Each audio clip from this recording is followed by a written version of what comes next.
চট্টগ্রামের প্রতি একটা অন্যায় করা হয়েছে। বাংলাদেশে যতগুলো গ্রেট প্লেয়ার আছে তার মধ্যে কিন্তু আপনার 60% চিটং থেকে আসছে।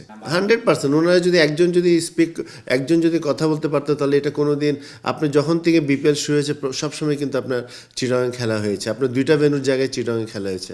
এখন আপনার এতগুলো ভেন্যু আছে, তাহলে চিটং থেকে কেন আপনি বাদ দিবেন? আপনি চাচ্ছেনটা কি সেটা হলো ইম্পর্টেন্ট। আপনি কি চাচ্ছেন আপনার মান সম্মান বাঁচাতে, না আপনি ক্রিকেটটা উন্নয়ন করতে চাচ্ছেন? লিগ শুরু হওয়ার আগে বলেছিল যে বিপিএল শুরু হওয়ার আগে ছিল ভেন্যু 4টা করবে, সেখানে আপনার 2টা ভেন্যু দিয়ে চালিয়ে যাচ্ছেন। আর যেখানে চিটংয়ের যে কথাটা আসছে, কারণ আমি প্রচুর ফোন আসে আমার কাছে, সবাই জানতে চায়, তো এটা তো আসলে চট্টগ্রামের প্রতি একটা অন্যায় করা হয়েছে। কারণ আগে এখানে ফিক্স ছিল যে আপনার ক্যালেন্ডারে ছিল যে এখানে হবে, নর্মালি সবসময় কিন্তু আপনার চিটংয়ে খেলা হয়েছে। চিটং এমন একটা জায়গা যেখানে প্রথমে আপনার যে ফার্স্ট টেস্ট যেটা হয়েছে চট্টগ্রাম জেলা ক্রীড়া সংস্থার নিজের অর্থায়নে মাঠটা করে কিন্তু টেস্ট খেলাটা খেলার সুযোগ করে দিয়েছে। সেখানে কিন্তু আমরা জিম্বাবুয়ের সাথে প্রথম টেস্ট জিতেছিলাম। চিটংয়ে কিন্তু আপনার টি20ও কিন্তু শুরু হয়েছে চিটং দিয়ে। তারপরে মনে করেন যে আপনার চিটংয়ে ইংল্যান্ডকে আমরা ওয়ার্ল্ড কাপে আমরা ওদেরকে হারিয়েছি। সো চিটংয়ের কালচার যদি আপনি ক্রিকেটের সাথে তুলনা করেন, অনেক কিছু আপনার বাংলাদেশে যতগুলো গ্রেট প্লেয়ার আছে তার মধ্যে কিন্তু আপনার 60% চিটং থেকে আসছে। তো এইগুলো এত কিছু থাকার পর আপনি চিটংয়ে কেন খেলাটা দিবেন না? যেহেতু এটা তো বাংলাদেশ ক্রিকেটের জন্য লাভ হবে, কারণ যেখানে ক্রিকেটের কালচার আছে, যেখানে প্রচুর ক্রিকেটাররা আসে, তো সেখানে তো আপনি ক্রিকেটটা দিয়ে ক্রিকেটকে আপনি পপুলার করবেন। সেখানেও আপনার হঠাৎ হলো কি আপনার 2 দিন আগে বললো যে চিটংয়ে ভেন্যুটা খেলা হবে না।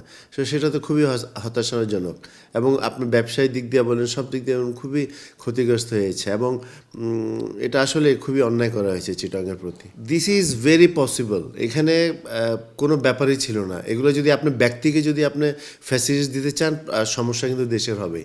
আপনি তো দেশের ক্রিকেটের কথা চিন্তা করছেন। আপনি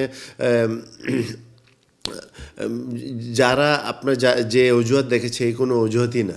আপনি ওদের সাথে আপনার কন্ট্রাক্ট আছে, আপনার এগ্রিমেন্ট আছে, ওরা আপনাকে যেখানে আপনি বলবেন সেখানে ওদেরকে খেলাতে বাধ্য করবে। আপনার টিভি রাইটস যারা নিয়েছে ওদের সাথে তো আপনার চুক্তি আছে, আর আপনি 1-2 দিনের জন্য তো আপনি ডিসিশন চেঞ্জ করতে পারেন। আপনি ওদেরকে ফেভার করছেন, অথচ চিটংকে বঞ্চিত করেছেন আপনি এইসব থেকে। তো এইভাবে তো আসলে হয় না। এখন এটা তো এইভাবে তো কোনো দিন হয়নি যে এই ধরনের কথা।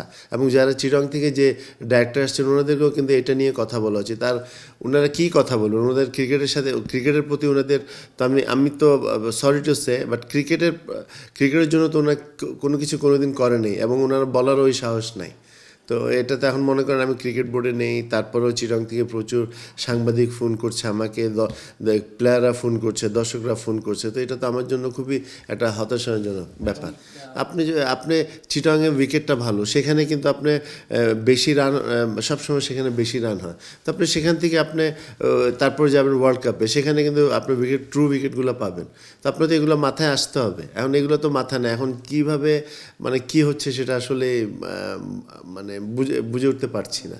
100% ওনারা যদি একজন যদি কথা বলতে পারতো তাহলে এটা কোনো দিন আপনি যখন থেকে বিপিএল শুরু হয়েছে সবসময় কিন্তু আপনার চিটংয়ে খেলা হয়েছে। আপনার 2টা ভেন্যুর জায়গায় চিটংয়ে খেলা হয়েছে। এখন আপনার এতগুলো ভেন্যু আছে, তাহলে চিটং থেকে কেন আপনি বাদ দিবেন? এবং আমার কথা হলো যে আপনি চিটংয়ে সব ফ্যাসিলিটিস আছে। আপনি চিটংয়ে আপনার রেডিসনের বুকিং করা ছিল, প্রত্যেকটা ছিল, তো ওখানে ওর আর্থিকভাবে ক্ষতিগ্রস্ত হয়েছে না। তারপরে মনে করেন যে আপনার প্লেয়ারদের কথা চিন্তা করলে আপনার ওখানে ভালো উইকেটে বলারদেরও ডেভেলপমেন্ট হইতো, ব্যাটসম্যানদের জন্যও ডেভেলপমেন্ট হইতো। তো এগুলো পুরো আপনার এফেক্ট গিয়ে পড়বে কিন্তু আপনার ওয়ার্ল্ড কাপে আমরা এরপরে আমরা খেলতে যাচ্ছি। তো সেখানে তো আপনি ট্রু উইকেটে খেলবেন। তো বরঞ্চ আপনি এই জিনিসটা তো আপনাকে মাথায় আনতে হবে। এবং আমার মনে হয় যে এবং এনারা ক্রিকেটের সাথে তো খুব কম ইনভলভ। এনারা ক্রিকেটের কথা যদি চিন্তা করতো আপনার, তাহলে তো অবশ্যই চিটংয়ে খেলা দেওয়া উচিত ছিল।